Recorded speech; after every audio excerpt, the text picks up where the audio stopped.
हर वो व्यक्ति जो पार्टी पे समर्पित है उसका सम्मान होगा, और हर वो व्यक्ति जो पार्टी से दाएं बाएं होता है उससे दिक्कत आएगी। मध्य प्रदेश बीजेपी के अध्यक्ष हेमंत खंडेलवाल ने मंच से अपने पहले ही भाषण में साफ कर दिया कि यदि अनुशासनहीनता होगी और पार्टी लाइन के दाएं बाएं कोई होगा तो उसके लिए मुश्किल होगी। अनुशासन का पाठ पढ़ाने वाले हेमंत खंडेलवाल के सामने आखिर क्या है चुनौती? पार्टी के सीनियर नेताओं को साथ कर रखने के साथ ही कैसे पार्टी के अंदर अनुशासन बनाए रखना सबसे बड़ा टास्क है, इसकी कहानी आज हम आपको एमपी डायरी में बताएंगे। नमस्कार, मैं हूं अनुराग श्रीवास्तव और आप देख रहे हैं एमपी डायरी।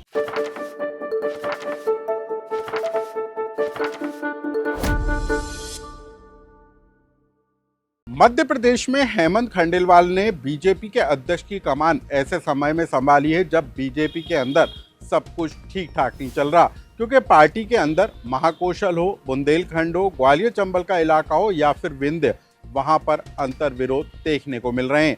कांग्रेस छोड़कर बीजेपी में शामिल हुए नेताओं को लेकर भी पार्टी के अंदर अक्सर विरोध सुनाई देते हैं, और ऐसे में पार्टी के अंदर अनुशासन बनाए रखने के साथ ही पार्टी नेताओं को साध कर रखना हेमंत खंडेलवाल के लिए बड़ी चुनौती है। आज हम आपको सिलसिलेवार बताएंगे कि नए बीजेपी के अध्यक्ष के सामने आखिर वो कौन सी चुनौतियां हैं जिनसे निपटना उनके लिए बेहद मुश्किल रहने वाला है। मध्य प्रदेश का बुंदेलखंड जो राजनीति का सबसे बड़ा अखाड़ा बन गया है, पूर्व मंत्री भूपेंद्र सिंह और कांग्रेस छोड़कर बीजेपी में आए गोविंद सिंह राजपूत जो कि मौजूदा मंत्री भी हैं, इन दोनों के बीच की खटास दिन ब दिन बढ़ती हुई नजर आ रही है। बीते दिनों कुछ ऐसे बयान और विवाद निकलकर सामने आए जो बताते हैं कि सागर के अंदर बीजेपी के अंदर सब कुछ ठीक ठाक नहीं चल रहा। दरअसल बीते दिनों पूर्व मंत्री और बीजेपी विधायक भूपेंद्र सिंह ने कहा था कि कांग्रेस से आए लोग खुरई का विकास नहीं चाहते और इसके लिए तंत्र मंत्र कराए जा रहे हैं, साजिश की जा रही है।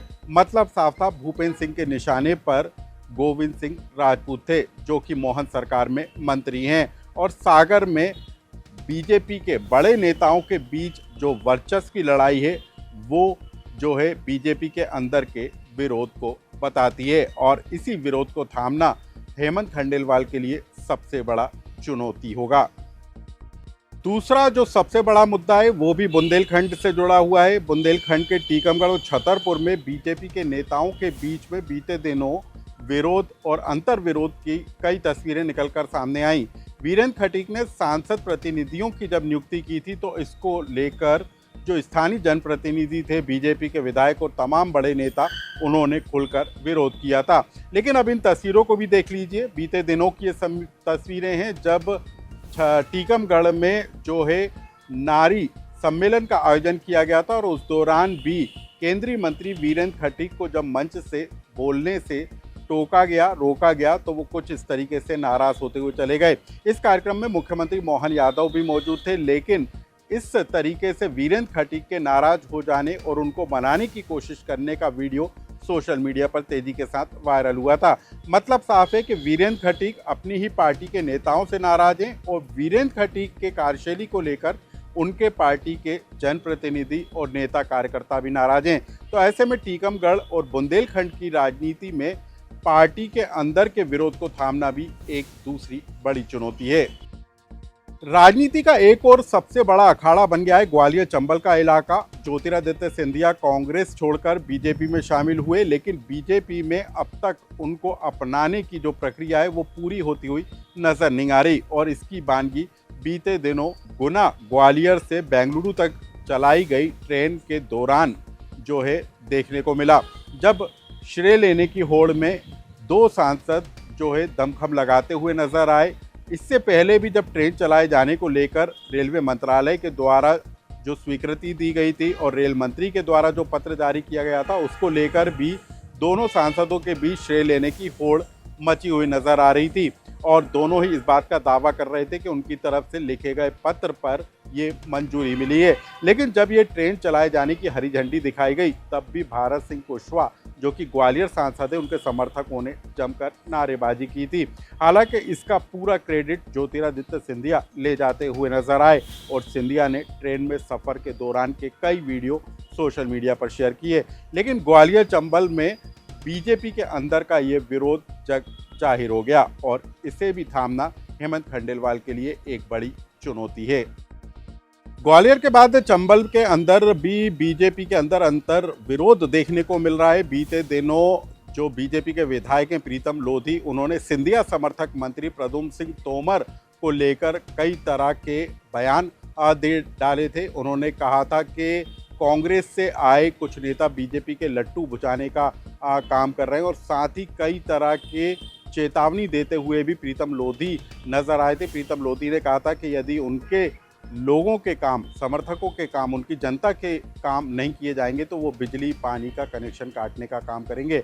और इससे साफ हो गया कि शिवपुरी के अंदर, चंबल, ग्वालियर चंबल के अंदर बीजेपी के अंदर जमकर अंतर विरोध है और इससे निपटना भी हेमंत खंडेलवाल के लिए एक बड़ी चुनौती है। प्रीतम लोधी मामले में एक और बात को जान लीजिए। जब प्रदेश अध्यक्ष को लेकर चर्चाएं थी तब ये जोर शोर के साथ नारे लगाए गए थे कि देश में मोदी और प्रदेश में लोधी, यानी कि प्रीतम लोधी को अध्यक्ष बनाए जाने को लेकर उनके समर्थक पैरवी करते हुए नजर आ रहे थे।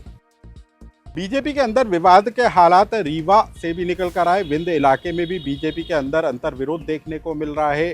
जो नरेंद्र प्रजापति हैं बीजेपी के विधायक और कांग्रेस से बीजेपी में आए विधायक जो हैं सिद्धार्थ तिवारी, इनके बीच का विवाद भी कई बार देखने को सामने मिला था।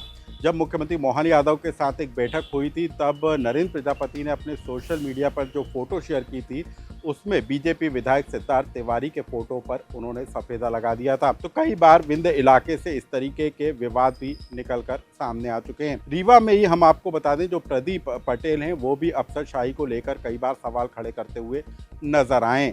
तो कुल मिलाकर यदि मध्य प्रदेश में हम बात करें तो बीजेपी के अंदर महाकौशल हो, विंध्य का इलाका हो, बुंदेलखंड का इलाका हो, ग्वालियर चंबल का इलाका हो, वहाँ पर अंतर विरोध देखने को मिले हैं और इन अंतर विरोधों को थामना नए जो प्रदेश अध्यक्ष हैं हेमंत खंडेलवाल, उनके लिए सबसे बड़ी चुनौती है। चुनौती इस बात को लेकर है कि जो बीजेपी के सीनियर लीडर हैं उनको तो एकजुट रखा जाए, बल्कि कार्यकर्ताओं को भी अनुशासन का पाठ पढ़ाया जाए।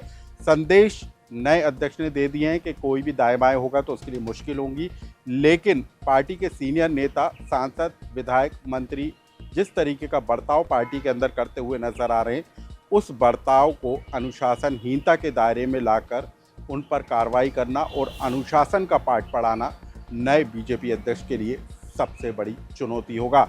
वो भी ऐसे समय में जब नए अध्यक्ष के सामने 2028 का विधानसभा चुनाव, उसकी रणनीति बनाना और उससे पहले नगरीय निकाय चुनाव में एक बेहतर रिजल्ट देने की जिम्मेदारी है। तो ऐसे में पार्टी के अनुशासन को बनाए रखना भी हेमंत खंडेलवाल के लिए सबसे बड़ा चुनौती का विषय होगा, जिससे हेमंत खंडेलवाल किस तरीके से निपटते हैं ये देखना भी दिलचस्प होगा। एमपी डायरी की इस बड़ी और अहम खबर से जुड़ा यदि आपका कोई सुझाव या कमेंट्स हो तो हमें कमेंट्स बॉक्स में लिखकर जरूर बताएं।